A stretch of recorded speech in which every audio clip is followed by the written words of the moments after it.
How to fix Mobile Legends something went wrong error. Hey everybody and welcome back to our channel. So let's get started without any further ado. So for that, simply go ahead and open up your app store in your mobile device. Once you are here, simply in the search bar search for Mobile Legends. And once you search for it, in the blue button, if it says update instead of open, simply tap on update and let your Mobile Legends app update to its latest version. Now once it is updated, head back to your home screen and then open up your settings application in your mobile device. Once you open it up, scroll below and then tap on general. Now from here, simply tap on iPhone storage. Now once you are inside iPhone storage, search for Mobile Legends app and then tap onto it. Now once you are here, simply tap on Offload app and then tap on Offload app again.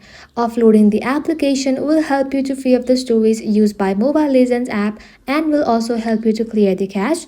Now once it is uploaded, make sure to reinstall the application again. Now once done, head back to your home screen and then see if the issue has been fixed or not.